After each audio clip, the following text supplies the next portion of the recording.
Hello friends, welcome to in my YouTube channel. Today's topic is the class 10th science subject CG board chapter 1 evolution then lecture 2 habitat and its effect. Hello दोस्तों, आप सभी का मेरे YouTube channel में स्वागत है। आज का हमारा टॉपिक है अध्याय 1 इवोल्यूशन अर्थात जीवों का विकास का lecture 2 habitat and its effect आवास एवं उसका प्रभाव।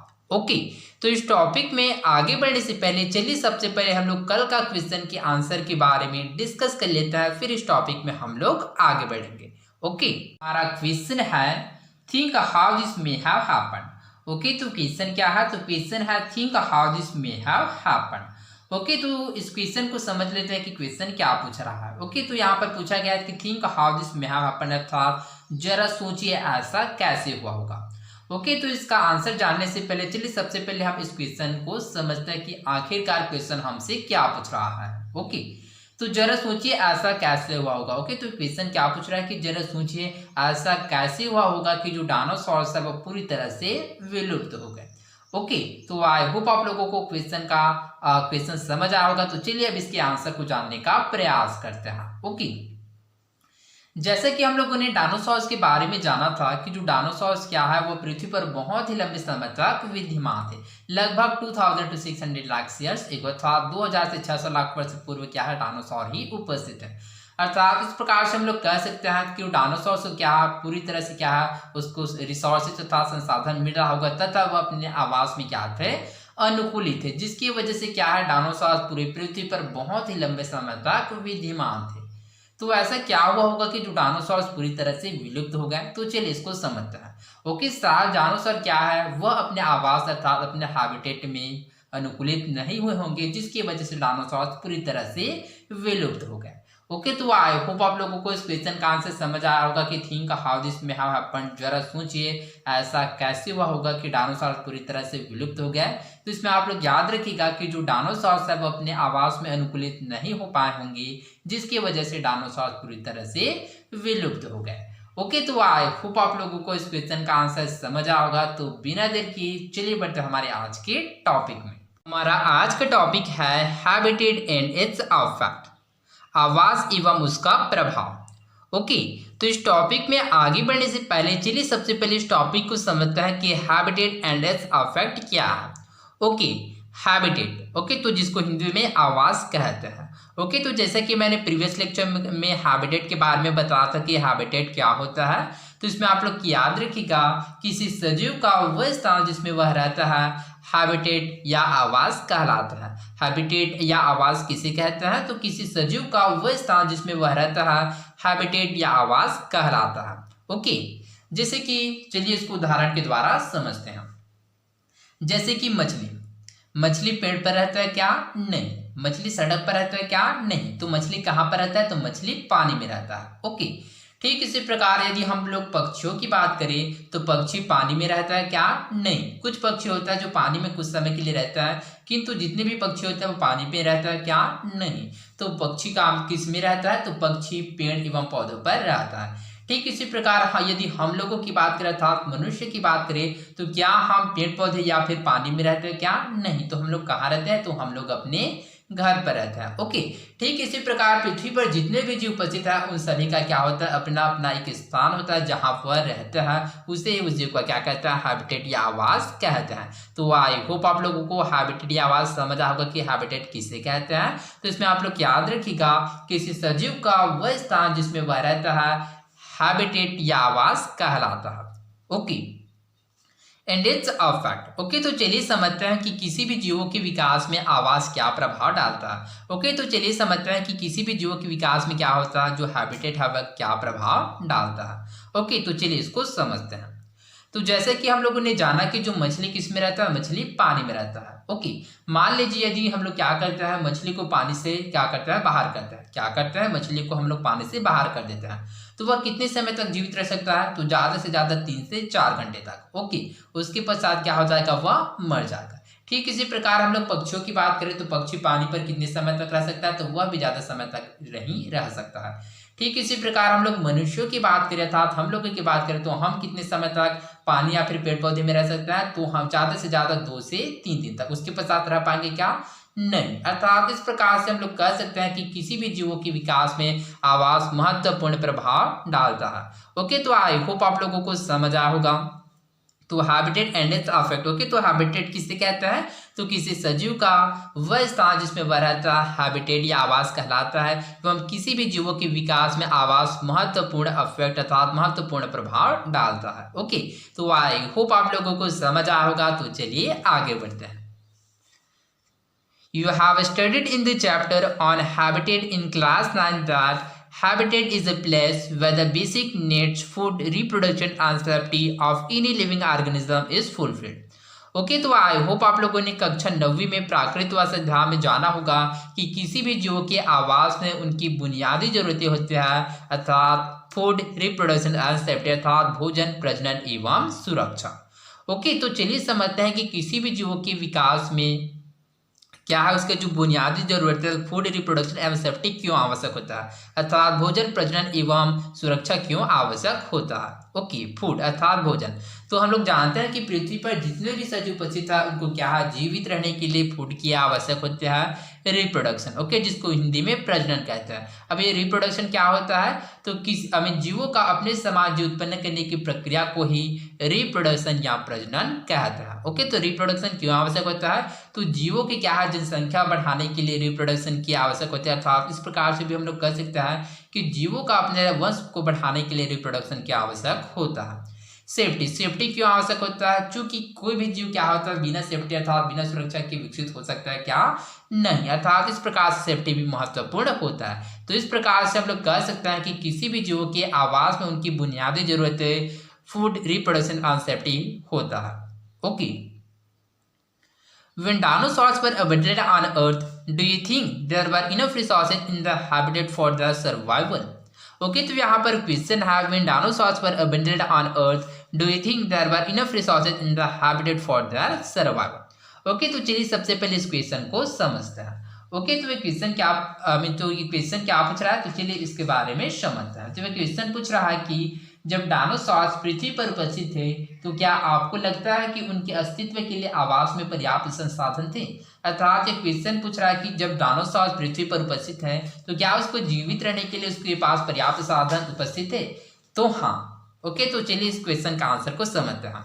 तो when dinosaurs were abundant on Earth, there were enough resources in the habitat for their survival. How? कैसे? तो चलिए इसके आंसर को समझते हैं। जैसे कि हम लोगों ने जाना था कि जो डायनासोर्स है वह पृथ्वी पर क्या बहुत ही लंबे समय तक विद्यमान थे, लगभग 2000 से लेकर 600 लाख वर्ष पूर्व एगो। ओके, तो हम लोग कह सकते हैं कि डायनासोर्स को क्या पर्याप्त रूप से संसाधन मिल रहा होगा, साथ ही वह अपने आवास में अनुकूलित है। इस वजह से क्या है वह पृथ्वी पर बहुत ही लंबे समय तक विद्यमान थे। ओके, तो इस प्रकार से हम लोग कह सकते हैं when dinosaurs were abundant on Earth, there were enough resources in the habitat for their survival. Okay. Would their population increase if resources were adequate? Okay, तो यहाँ पर क्वेश्चन सेकंड है would their population increase if resources were adequate? Okay, तो ये चलिए सबसे पहले इस क्वेश्चन को समझते हैं कि ये क्वेश्चन क्या है। ओके, तो ये क्वेश्चन है क्या आवास में पर्याप्त संसाधन की उपस्थिति होने से उनकी संख्या में वृद्धि होती है? अर्थात कोई भी जीव है क्या है यदि उसके आवास में क्या उसको पर्याप्त रूप से संसाधन मिल रहा है तो क्या उसकी जनसंख्या में वृद्धि होगा? तो ऑब्वियसली उसकी जनसंख्या में वृद्धि होगा। ओके, तो चलिए इसके आंसर को समझते हैं। If resources were adequate obviously population increase. कैसे? तो चलिए इसको समझते हैं। तो चलिए इसको हम लोग उदाहरण के द्वारा समझने का प्रयास करते हैं। ओके,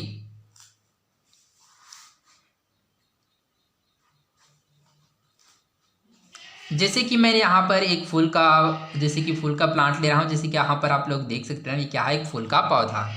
ओके, तो चलिए इसके द्वारा समझते हैं कि तो ये इसका पत्ती है। ओके, इसको क्या करते हैं हम लोग गमला में रखते हैं, क्या है मान लीजिए गमला। ठीक इसी प्रकार हम लोग एक दूसरा फूल का पौधा लेते हैं। ओके, इसको भी क्या करते हैं हम लोग गमला में रखते हैं। ओके, यह इसका क्या है, यह इसका पत्ती होता है। ओके, अब इसको चलिए नंबरिंग करते हैं। तो ये पहला फूल का पौधा हो गया, अब ये दूसरा फूल का पौधा है, तो पहला फ्लावर प्लांट एवं दूसरा फ्लावर प्लांट। ओके, इसमें से पहले वाले फ्लावर की जो प्लांट है इसमें क्या करते हैं हम लोग, इसका क्या करते हैं देखभाल करता है, इसमें क्या करता है रेगुलर बेसिस में पानी देते हैं, साथ इसमें फर्टिलाइजर अर्थात उर्वरक का भी उपयोग करता है। किसमें? तो फर्स्ट वाले फ्लावर के प्लांट में। ओके, किंतु जो सेकंड वाला जो फ्लावर का प्लांट है इसमें क्या है, ना इसको हम लोग पानी देते हैं, ना इसका देखभाल करते हैं, ना इसमें फर्टिलाइजर अर्थात उर्वरक का भी उपयोग करते हैं। ओके, तो आप लोग इसमें बताएगा कौन से जो फूल के फ्लावर अर्थात कौन से फ्लावर का जो प्लांट है उसमें अधिक ग्रो होगा, तो ऑब्वियसली पहले वाले प्लांट में। क्यों? क्योंकि इसको क्या है, रेगुलर बेसिस में हमको पानी दे रहा है, इसको देखभाल करें, साथ इसमें फर्टिलाइजर अर्थात उर्वरक का भी उपयोग कर रहे हैं। परंतु जो सेकेंड वाला जो फ्लावर का प्लांट है, ना इसको हम लोग पानी दे रहे हैं, ना इसमें फर्टिलाइजर का अर्थात उर्वरक का उपयोग करें, ना इसका हम लोग देखभाल करें। इसकी वजह से जो सेकंड प्लांट क्या हो जाएगा, वह नष्ट हो जाएगा। परंतु जो फर्स्ट वाला जो फ्लावर का प्लांट में क्या होगा, और बहुत सारे फूल आएगा, जिसकी वजह से क्या होगा, इसके जनसंख्या में वृद्धि होगी। अर्थात इस प्रकार से हम लोग कह सकते हैं किसी भी जीव के आवास में यदि पर्याप्त संसाधन होता है तो इस स्थिति में क्या होता है, उसकी जनसंख्या में वृद्धि होता है। अर्थात इस प्रकार से हम लोग इस आंसर को समझ सकते हैं, would their population increase if resources were adequate. So yes that if resources were adequate obviously their population increase. Okay, तो आई होप आप लोगों को इस क्वेश्चन का आंसर समझ आया होगा। तो चलिए आगे बढ़ते हैं। Okay, we observe presently that the population of some species is increasing at a fast rate while that of some others decline rapidly. Okay, तो जैसे कि हम लोग ऑब्जर्व कर सकते हैं कि हम लोगों ने जैसे कि कुछ साल पहले आप लोगों ने देखा होगा, जैसे कि 4 से 5 साल पहले बहुत सारे गौरव पक्षी होते थे, बाज हो गया, सोन चिड़ैया हो गया, साथ ही जैसे कि चील हो गया, नीलकंठ पक्षी हो गया, ये सभी क्या बहुत ही हमको रेगुलर बेसिस में देखने को मिलता था। परंतु आधुनिक समय में अर्थात अभी के समय में क्या है, ये पक्षी बहुत ही कम दिखाई देते हैं। अर्थात इसका कारण क्या हो, क्योंकि ये समय के अनुसार क्या हो गया, डिक्रीजिंग अर्थात इसमें जनसंख्या में कमी हो रहा है। परंतु इसके विपरीत यदि हम लोग मनुष्य की बात करें तो मनुष्य की जो संख्या क्या है, तेजी के साथ बढ़ रहा है। Okay, is for example the number of tigers in our country are reducing at such a fast speed that they are at the age of extinction. Okay, तो जैसे कि बाघ ओके, तो बाघों की जो जनसंख्या क्या है, समय के अनुसार इसकी जनसंख्या में कमी आ रहा है, जिसकी वजह से हमारे देश में बाघों की प्रजाति क्या है, विलुप्त होने की कगार पर है। Okay, the same thing is happening with vultures, sparrow and certain other animals. Okay, तो यह केवल बाघों के लिए नहीं है, इसके अलावा क्या बहुत सारे जो है जो भी क्या है, समय के अनुसार इसकी जनसंख्या में कमी हो रहा है। जैसे कि वल्चर्स हो गया अर्थात बाज हो गया, स्पैरो सूर चिड़िया हो गया, एवं इन सर्टेन अदर एनिमल्स एवं अन्य जीव। On the other hand, human population is increasing at such a fast speed that there is a rapid fall in the availability of resources in human habitats. But इसके हम लोग विपरीत देखें तो मनुष्य की संख्या इतनी तेजी के साथ बढ़ रहा है, जो जिसके कारण क्या हो रहा है, इसके आवास में संसाधनों की कमी होने लगा है। ओके, तो आई होप आप लोगों को समझ आ होगा। तो चलिए आगे बढ़ते हैं। You have read about the food chain. What will happen if any organism of a food chain vanishes? Okay, तो आई होप आप लोगों ने फूड चेन के बारे में जाना होगा कि फूड चेन अर्थात खाद्य श्रृंखला। ओके, तो यहाँ पर क्वेश्चन है what will happen if any organism of a food chain vanishes. Okay, तो चलिए इस क्वेश्चन को समझते हैं। ओके, तो यह क्वेश्चन है, आपने खाद्य श्रृंखला के बारे में पढ़ा है, यदि खाद्य श्रृंखला का कोई भी जीव लुप्त हो जाए तो क्या होगा। ओके, तो चलिए हम लोग खाद्य श्रृंखला के बारे में सबसे पहले समझते हैं कि खाद्य श्रृंखला क्या होता है, उसके पश्चात इसके आंसर को समझने का प्रयास करते हैं। ओके, तो चलिए इसको समझने का प्रयास करते हैं। ओके, तो चलिए मैं इस पेपर के द्वारा समझाने का प्रयास करता हूँ ताकि आप लोगों को अच्छे से समझ आ जाए। ओके, तो यहाँ पर क्वेश्चन क्या है, क्वेश्चन है you have read about the food chain, what will happen if any organism of a food chain vanishes. Okay, तो आपने खाद्य श्रृंखला के बारे में पढ़ा है, यदि खाद्य श्रृंखला का कोई भी जीव लुप्त हो जाए तो क्या होगा। ओके, तो चलिए सबसे पहले हम लोग खाद्य श्रृंखला के बारे में समझते हैं। ओके, तो चलिए यहाँ पर लिखते हैं आंसर। ओके, तो सबसे पहले क्या बनाता है, हम लोग को फूड चेन के बारे में बताने कि फूड चेन क्या होता है। ओके, जिसको हिंदी में खाद्य श्रृंखला कहते हैं, खाद्य श्रृंखला। ओके, तो चलिए समझते हैं कि फूड चेन या खाद्य श्रृंखला होता क्या है। ओके, जीवों की श्रृंखला जो भोजन के आधार पर एक दूसरे से संबंधित रहता है, फूड चेन या खाद्य श्रृंखला कहलाता है। फूड चेन या खाद्य श्रृंखला किसे कहते हैं, तो इसमें आप लोग याद रखिएगा कि जीवों की श्रृंखला जो भोजन के आधार पर एक दूसरे से संबंधित रहता है, खाद्य श्रृंखला या फूड चेन कहलाता है। ओके, तो चलिए इसको एक उदाहरण के द्वारा समझते हैं। ओके, तो चलिए हम लोग तालाब का उदाहरण लेते हैं ताकि वो क्या है, ह्यूमन बीइंग अर्थात मनुष्य को भी रिलेट कर सके। ओके, तो जैसे कि तालाब का उदाहरण लेते हैं, तो जैसे कि काय होता है तालाब में, काय, जिसको हम लोग क्या है सवाल के नाम से जानते हैं। ओके, तो इसका नाम क्या होता है, सवाल होता है, जिसको हम लोग काय के नाम से जानते हैं। ओके, काय हो गया, काय से क्या होता है, कीड़े मकोड़े हो गया, कीड़े मकोड़े। ओके, तो कीड़े मकोड़े से हो गया। उसके पश्चात है छोटी मछली, छोटी मछली, छोटी मछली से होता है बड़ी मछली, बड़ी मछली एवं बड़ी मछली से मनुष्य। ओके, तो यदि हम लोग इंग्लिश में यदि इसको लिखना चाहे तो इसको लिख सकते हैं, जैसे कि काय को क्या बोलते हैं, एल्गी बोलते हैं। ओके, तो ये होगा एल्गी, एल्गी, एल्गी से क्या होगा, insect, insect to small fish, small fish to big fish and big fish to human being. Okay, तो जैसे कि हम लोग इस फूड चेन अर्थात खाद्य श्रृंखला में देख सकते हैं कि जितने भी जीव क्या हुआ एक दूसरे के द्वारा जुड़े हुए हैं। अर्थात जो मनुष्य किस पर डिपेंड है, वह बड़ी मछली पर, बड़ी मछली छोटी मछली पर, छोटी मछली कीड़े मकोड़े पर, एवं कीड़े मकोड़े किस पर, काय अर्थात सवाल पर डिपेंड है। अर्थात ह्यूमन बीइंग बिग फिश पर, big fish small fish, small fish insect, insect क्या एल्गी पर डिपेंडेड है। अर्थात इस प्रकार से हम लोग कह सकते हैं कि जितने भी जीव है क्या हुआ एक दूसरे के द्वारा निर्भर है, अर्थात एक दूसरे पर निर्भर है। ओके, तो जैसे कि हम लोगों ने इसके डेफिनेशन में जाना था कि जीवों की श्रृंखला जो भोजन के आधार पर एक दूसरे से संबंधित रहता है, खाद्य श्रृंखला या फूड चेन कहलाता है। ओके, अब चलिए इसके आंसर को समझने का प्रयास करते हैं। What will happen if any organism of a food chain vanishes. Okay, यदि खाद्य श्रृंखला का कोई भी जीव लुप्त हो जाए तो क्या होगा। ओके, तो इस खाद्य श्रृंखला में यदि कोई भी जीव लुप्त हो जाएगा तो इसके स्थिति में क्या होगा, तो चलिए इसको समझने का प्रयास करते हैं। ओके, तो यदि खाद्य श्रृंखला का कोई भी जीव लुप्त हो जाए तो इसमें क्या होता है, दो स्थिति होगा। तो पहला क्या होगा, तो पहला चलिए समझते हैं। तो पहला यह होगा कि एक जीव का स्थान दूसरे जीव ले लेंगे, अर्थात एक जीव क्या करेगा, दूसरे जीव को क्या कर देगा, रिप्लेस कर देगा, अर्थात उसका स्थान ले लेंगे। जैसे कि यहाँ पर हम लोग छोटी मछली की बात करते हैं, यहाँ पर है जैसे कि छोटी मछली।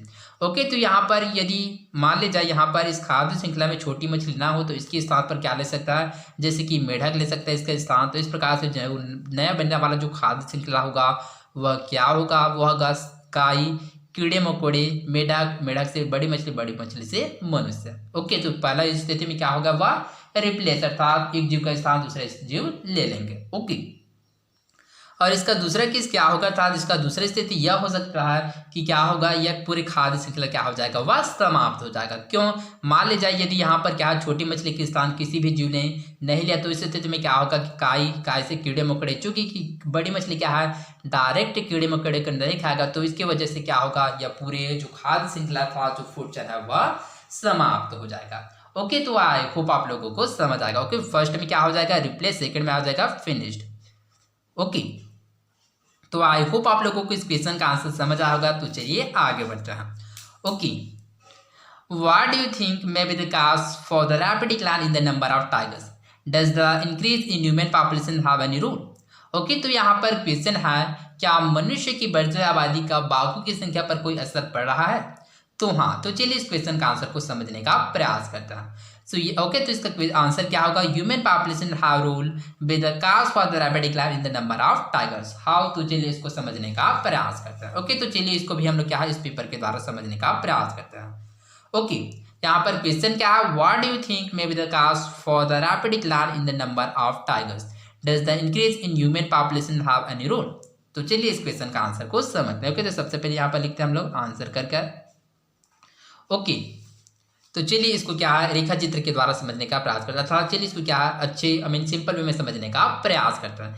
जैसे कि ह्यूमन का अर्थात क्या होता है, मनुष्य। ओके, तो मनुष्य क्या है, समय के अनुसार क्या है, इसका जो जनसंख्या में वृद्धि हो रहा है, क्या हो रहा है, जनसंख्या में वृद्धि हो रहा है, जनसंख्या में वृद्धि हो रहा है, जिसकी वजह से क्या है, इसका जरूरतें बढ़ रहा है, जरूरतें। ओके, जरूरतें की जैसे कि ओके चलिए यहाँ नीचे में डिनोट करते हैं, जरूरतें जैसे कि पानी हो गया एवं स्थल हो गया।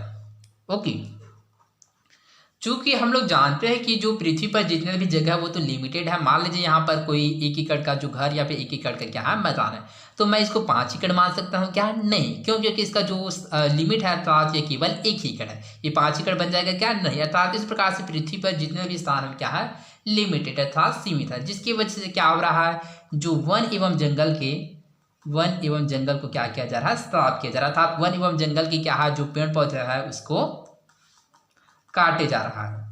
ओके, पेड़ पौधों को काटे जा रहा है, जिसकी वजह से वहां पर उपस्थित वन्य जीव अफेक्ट हो रहा है। वहां से उपस्थित क्या हो रहा है, वन्य जीव अफेक्ट हो रहा है, जैसे कि बाघ हो गया। ओके, तो वहां पर उपस्थित जो क्या हो रहा है, जो वन्य जीव अफेक्ट हो रहा है, जैसे कि बाघ हो गया, जैसे कि बाघ को क्या हो रहा है, किसी ने क्या इसका शिकार कर दिया, जिसकी वजह से इसका क्या हो रहा है, जनसंख्या में कमी हो रहा है। ओके, तो जैसे कि जनसंख्या में कमी। ओके, तो पहला केस यह हो सकता है कि क्या है, बाघ को किसी ने शिकार कर दिया, जिसकी वजह से इसकी जनसंख्या में कमी हो रहा है। एवं दूसरा केस यह हो सकता है कि बाघ क्या है, अपने आवास में अनुकूलित नहीं होने के कारण वह स्वयं ही नष्ट हो रहा है, अर्थात इस प्रकार से इसकी जनसंख्या में कमी हो रहा है। अर्थात इस प्रकार से हम लोग कह सकते हैं कि human population have ruled with the cause for the rapid decline in the number of tigers. अर्थात इस प्रकार से हम लोग कह सकते हैं कि मनुष्य की बढ़ती आबादी का बाघों की संख्या पर असर पड़ा। ओके, तो आप लोग इसको अच्छे से लिखिएगा। ओके, तो मैंने आप लोगों को समझने के लिए इस रेखा चित्र के माध्यम से समझाया हूँ। ओके, तो ताकि आप लोगों को इसको अच्छे से समझ आ जाए। ओके, तो इसमें आप लोग याद रखिएगा कि मनुष्य की जनसंख्या समय के अनुसार वृद्धि हो रहा है, जिसकी वजह से उसकी जरूरतें बढ़ रहा है। इस वजह से चूंकि जो पानी एवं इसका क्या उसकी जरूरतें बढ़ रहा है, जिसकी वजह से जैसे कि पानी एवं स्थल, चूंकि जो जगह तो पृथ्वी पर लिमिटेड है, इसकी वजह से क्या है, जो वन एवं जंगल के पेड़ पौधों को काटे जा रहा है, जिसकी वजह से वन पेड़ पौधों में रहने वाले वन्य जीव अफेक्ट था, प्रभावित हो रहा है, जैसे कि बाघ। ओके, तो जैसे कि बाघ क्या अपने आवास में अनुकूलित नहीं होने के कारण बाघ स्वयं नष्ट हो रहा है। एवं दूसरा केस एवं इसके साथ क्या है, बाघ ने किसी इसके साथ क्या हो सकता है, किसी ने बाघ का क्या कर दिया, शिकार कर दिया, जिसकी वजह से बाघों की संख्या में भी क्या हो रहा है, कमी हो रहा है। अर्थात इस प्रकार से हम लोग कह सकते हैं कि मनुष्य की बढ़ती आबादी का बाघों की संख्या पर असर पड़ा। इसके साथ ही आप लोग याद रखिएगा, यह केवल बाघ के लिए नहीं, इसके अलावा क्या बहुत सारे वन्य जीव है जो कि क्या होता है, वह अफेक्ट अर्थात प्रभावित होता है। ओके, तो आई होप आप लोगों को इस क्वेश्चन का आंसर समझ आएगा। तो चलिए आगे बढ़ते हैं। Okay, third, what will happen if the population of a certain species of organism increase unusually? Okay, तो यहाँ पर क्वेश्चन क्या है, तो यहाँ पर क्वेश्चन है what will happen if the population of a certain species of organism increase unusually. Okay, तो यदि किसी जीव की संख्या में अत्यधिक वृद्धि हुई तो क्या होगा। ओके, तो मान लीजिए कोई भी जीव है, उसकी संख्या में क्या हो, अत्यधिक वृद्धि हुई तो वह क्या होगा। तो चलिए इसके बारे में समझते हैं। ओके, तो यदि किसी भी जीवों की जो संख्या में क्या होगा, अत्यधिक वृद्धि होगा, तो पारिस्थितिक संतुलन बिगड़ जाएगा। क्यों? क्योंकि उसको पर्याप्त रूप से संसाधन नहीं मिलेगा, अर्थात इसमें क्या होगा, संसाधन पर्याप्त रूप से नहीं मिलेगा, जिसकी वजह से क्या होगा, पारिस्थितिक संतुलन बिगड़ जाएगा। तो चलिए इसको एग्जाम्पल के द्वारा समझते हैं। जैसे कि हम लोग डायनासोर का एग्जाम्पल ले, तो जैसे कि हम लोगों ने डायनासोर के बारे में पढ़ा है कि जो डायनासोर क्या पृथ्वी पर बहुत ही लंबे समय तक विद्यमान थे। मान लो कि डायनासोर के समय में क्या है, केवल डायनासोर ही उपस्थित है। ओके, तो उस समय क्या होता है, जैसे कि डायनासोर क्या रिसोर्सेज अर्थात संसाधन के लिए क्या है, उसको पर्याप्त संसाधन नहीं मिलेगा, जिसकी वजह से एक डायनासोर क्या है दूसरे डायनासोर पर अटैक किए होंगे, जिसकी वजह से क्या है, पूरे डायनासोर खत्म हो गए होंगे एवं एक डायनासोर अंत में बचा होगा। चूंकि संसाधन के अभाव में वह भी डायनासोर क्या हो गया, खत्म हो गया। अर्थात इस प्रकार से हम लोग कह सकते हैं किसी जीव की जनसंख्या में क्या होता है, अत्यधिक वृद्धि हो तो क्या होगा, पारिस्थितिक संतुलन बिगड़ जाएगा। Okay, fourth, is the rate of population growth of a species similar to the rate of the growth of food in the aquatic resources? Okay, तो ये क्वेश्चन क्या है, तो चलिए सबसे पहले इस क्वेश्चन को समझने का प्रयास करते हैं। Is the rate of population growth of species similar to the rate of the growth of food in the aquatic resources? क्या किसी प्रजातियों की जनसंख्या वृद्धि दर भोजन और अन्य अजैविक संसाधनों की वृद्धि दर के समान है? तो चलिए इस क्वेश्चन का आंसर को समझेंगे। ओके, तो इस क्वेश्चन का आंसर को हम लोग क्या आगे समझेंगे, आगे समझेंगे। ओके, तो चलिए आगे बढ़ते हैं।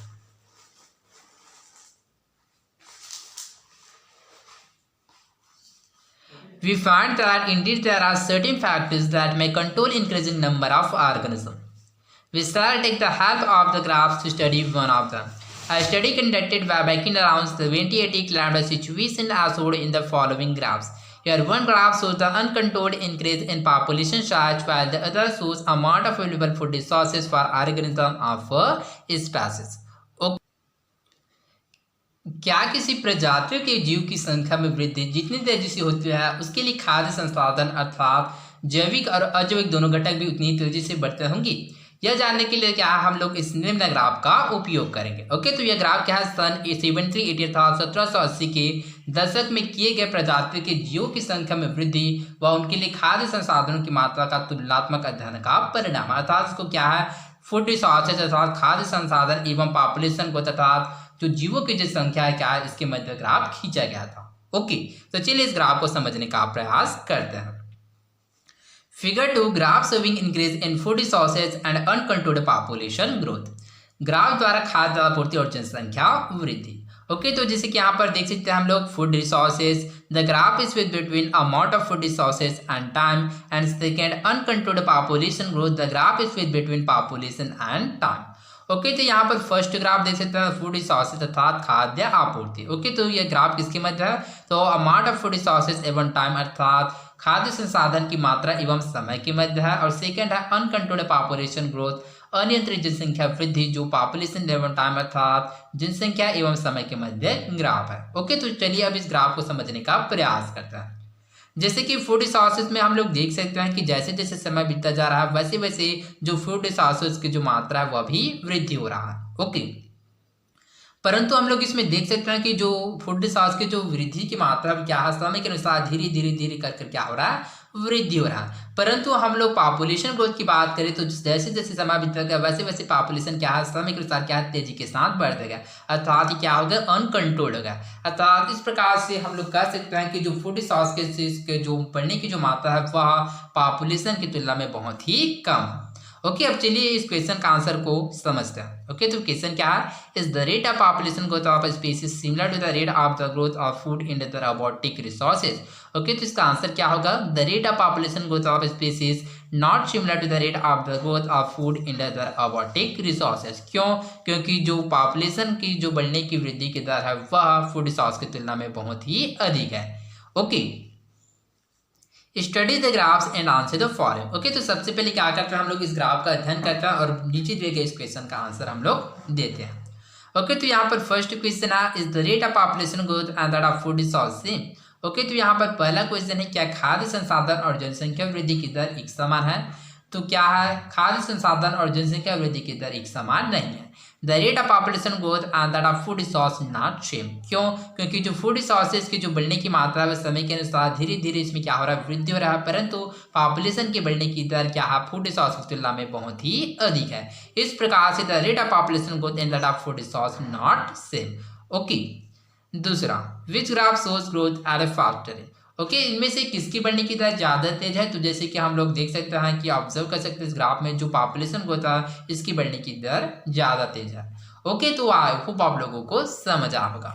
ओके, नेक्स्ट क्वेश्चन है, would the amount of food resources have an effect on the rate of growth of population.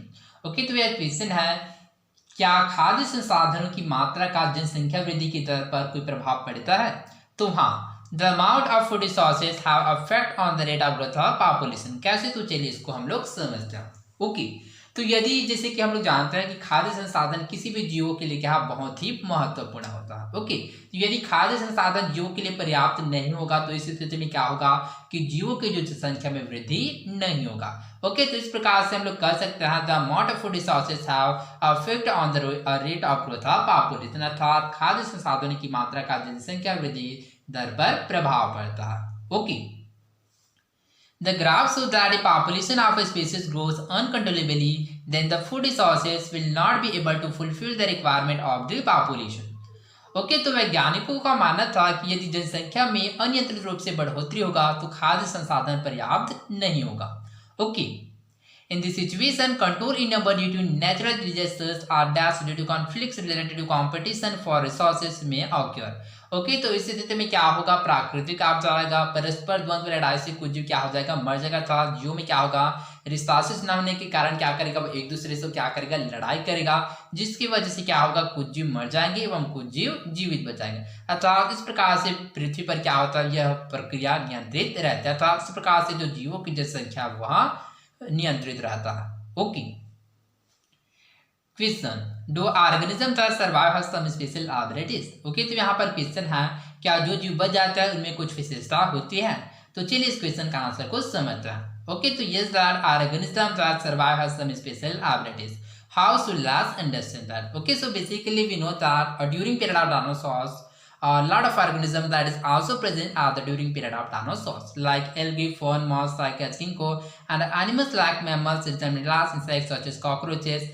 Okay, so these are particular of the organism that is also present at the during period of dinosaurs and also present at the during period of now this time. That's why we can say that organisms that survive have some special abilities. Okay. तो जैसे कि हम लोग जानते हैं कि dinosaur के समय में क्या होता है, कुछ जीव जैसे कि एल्गी हो गया, फर्न हो गया, moss like ginkgo and animals mammals grass like insects such as cockroaches and other. Okay, तो ये सभी जीव क्या है डायनासोर के समय में भी पाए जाते थे और आधुनिक समय में भी पाए जाते हैं। तो आप इस प्रकार से हम लोग कह सकते हैं क्या है जो जीव बच जाते हैं उनमें कुछ विशेषताएं होता है। Okay, next, does nature have an influence on the number of organism? क्या जीवों पर प्रकृति का कोई प्रभाव पड़ता है? तो यस। ओके, तो हाँ, nature have influence on the number of organism. कैसे? तो चलिए इसको समझते हैं। जैसे कि हम लोग जानते हैं कि जितने भी जीव होता है वो क्या होता है, प्रकृति पर डिपेंडेंट है, अर्थात प्रकृति पर निर्भर होता है। अर्थात कोई भी प्रकृति पर चेंजेस होता है तो वैसे वैसे जीवों में भी क्या होता है, चेंजेस होता है। तो इस प्रकार से हम लोग कह सकते हैं nature have influence on the number of organism. Okay, तो अगला क्वेश्चन है, could a declining amount of resources in the habitat be a cause for extinction of dinosaurs? Okay, तो वह क्वेश्चन है क्या डायनासोर की विलुप्ति के पीछे भी ऐसा ही कोई कारण रहा होगा? ओके, तो इस क्वेश्चन का आंसर आप लोग कमेंट बॉक्स में बताएगा, फिर इस क्वेश्चन के आंसर को क्या हम लोग नेक्स्ट लेक्चर में डिस्कस करेंगे। ओके, तो चलिए आगे बढ़ते हैं। Scientist have been wondering about such question on extinction, origin of species, their diversification, etc. Questions like what is the process of origin of organism, where all organisms in the present from their place on earth from somewhere as such, or do organisms that survive on earth change over time? Do organisms become extinct as new forms take their place? Okay, तो कई वैज्ञानिक इसी दिशा में सोच रहे थे कि क्या है उसके समाज क्या बहुत सारे क्या थे क्वेश्चन थे कि किस प्रकार से पृथ्वी पर किसी भी जीवों का ओरिजिन अर्थात उत्पत्ति होता है एवं किस प्रकार से उसमें डाइवर्सिफिकेशन होता है। ओके, तो पृथ्वी पर क्या किसी कहीं से क्या जीव पृथ्वी पर कहीं से क्या हो रहा है, कोई जीव आ रहा है या फिर पृथ्वी पर कोई भी जीव क्या होता है उसके प्रेजेंट फॉर्म में होता है, या फिर जो पृथ्वी पर जो उपस्थित पहले से जीव है वह विलुप्त हो जाता है या उससे कोई नया जीव उत्पन्न होता है। अर्थात इस प्रकार से क्या उसके माइंड में बहुत सारे क्वेश्चन हैं। Okay, you have studied previously that new sales originate from pre existing cells. Okay, तो आई होप आप लोगों ने सेल्स अर्थात कोशिका के बारे में पढ़ा होगा कि सेल्स अर्थात कोशिका क्या होता है। तो ये आप लोग याद रखिएगा, cells are structured and functional unit of all living organism. Okay, cells क्या होता है, cells are structure and functional unit of all living organism. Cell अर्थात कोशिका हमारे शरीर की संरचनात्मक एवं क्रियात्मक इकाई होता है। ओके, इसके साथ आप लोग याद रखिएगा किसी भी जीव के लिए क्या है, सेल बहुत ही महत्वपूर्ण होता है। क्यों? क्योंकि सेल के द्वारा क्या है किसी भी जीवों का निर्माण होता है। ओके, तो पृथ्वी पर जितने भी सजीव उपस्थित है अर्थात जितने भी जीव है उनको लिए क्या है, सेल बहुत ही महत्वपूर्ण होता है। क्यों? क्योंकि सेल के द्वारा क्या उन जीवों का निर्माण होता है। ओके, इसके साथ ही आप लोग याद रखिएगा कि cells organise from pre existing cells. Okay, तो जो सेल होता है वह किसके द्वारा क्या होता है, ऑर्गेनाइज होता है। तो किस प्रकार से वह उत्पन्न होता है, तो जो कोशिका होता है क्या होता है, पूर्ववर्ती कोशिका अर्थात पहले से उपस्थित कोशिकाओं से ही उत्पन्न होता है। Okay, the pre existing sales originally being formed from certain compounds, also the cells organized to tissue to organ to organ system to multicellular forms of organism or organism formed from pre-existing organism just as cells। Okay, तो चलिए समझते हैं कि क्या पृथ्वी पर किसी भी जीवों का जो निर्माण होता है वह किस प्रकार से होता है। तो चलिए इसके प्रोसेस को हम लोग समझने का प्रयास करते हैं कि किसी भी जीवों का निर्माण सेल के द्वारा कैसे होता है। ओके, तो चलिए इसको हम लोग समझते हैं। ओके, तो सेल ओके, तो जैसे कि यहाँ पर प्रतिशत सेल। ओके, तो सेल किस में ऑर्गेनाइज होता है, वह टिश्यू में। ओके, तो cell organise to tissue, tissue to organ, organ to organ system, organ system, then after that organized to multicellular forms of organism, multicellular forms of organism। Okay, जैसे कि हम लोग देख सकते हैं कि cells organise to tissue, tissue to organ, organ to organ system, then after that organise to multicellular forms of organism. So in that type of any particular of the organism to organize in all over the world. अर्थात इस प्रक्रिया के द्वारा क्या है, पृथ्वी पर जितने भी जीवित जीव है उन सभी का क्या होता है, विकास होता है. ओके, तो जैसे कि यदि हम लोग इसको हिंदी में बात करें तो सेल को कोशिका कहते हैं, टिश्यू को क्या बोलते हैं, ऊतक बोलते हैं, ऑर्गन को अंग बोलते हैं, ऑर्गन सिस्टम को अंग तंत्र एवं मल्टीसेल फॉर्म्स ऑफ ऑर्गेनिज्म अर्थात बहुकोशिकीय जीव. अर्थात जो कोशिका क्या है, ऊतक बनता है, ऊतक क्या है, अंग का निर्माण करता है, अंग क्या बनता है, अंग तंत्र का निर्माण करता है, और बहुत सारे अंग तंत्र मिलकर क्या है, मल्टीसेल फॉर्म्स ऑफ ऑर्गेनिज्म अर्थात बहुकोशिकीय जीव का निर्माण करते हैं. ओके, अब ये मल्टीसेलर फॉर्म्स ऑफ ऑर्गेनिज्म अर्थात बहुकोशिकीय जीव किसे कहते हैं, तो जैसे कि इसके नाम से स्पष्ट है, बहुकोशिकीय जीव अर्थात ऐसा जीव जिसमें दो या दो से अधिक कोशिका हो उसको मल्टीसेलर फॉर्म्स ऑफ ऑर्गेनिज्म कहते हैं. ओके, इसके साथ ही आप लोग एक कोशिकीय जीव के बारे में भी याद रखना है कि एक कोशिकीय जीव किसे कहता है, तो जैसे कि इसके नाम से स्पष्ट है कि ऐसा जीव जिसमें केवल एक ही कोशिका होता है उसको क्या बोलते हैं, एक कोशिकीय जीव कहते हैं. जैसे कि अमीबा हो गया, पैरामीशियम हो गया, यूग्लिंगना हो गया, ये सभी क्या होता है, एक कोशिकीय जीव होते हैं. और मल्टीसेलर फॉर्म्स ऑफ ऑर्गेनिज्म अर्थात बहुकोशिकीय जीव कौन है, जैसे कि मनुष्य हो गया, जैसे कि मछली हो गया, पक्षी हो गया, पेड़ पौधे के सभी क्या है, बहुकोशिकीय जीव के अंतर्गत आते हैं.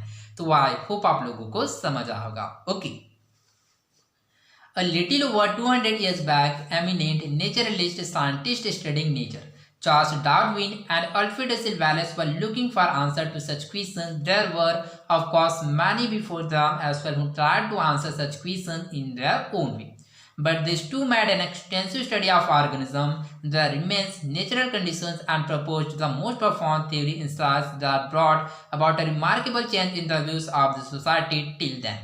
ओके, तो क्या होता है कि जो लगभग 200 साल पहले अर्थात क्या है 200 साल से कुछ अधिक पहले क्या थे, जो उसी समय के कुछ उल्लेखनीय वैज्ञानिक जैसे कि चार्ल्स डार्विन हो गया एवं अल्फ्रेड रसेल वेलेस है, इन्होंने क्या है जीव के संबंध में क्या बहुत सारे अध्ययन किया कि जीवों की उत्पत्ति किस प्रकार से होता है, किस प्रकार से जीव क्या होता है, ऑर्गेनाइज होता है, एवं बहुत सारे चीज क्या है जीवों के संबंध में ज्ञान किया.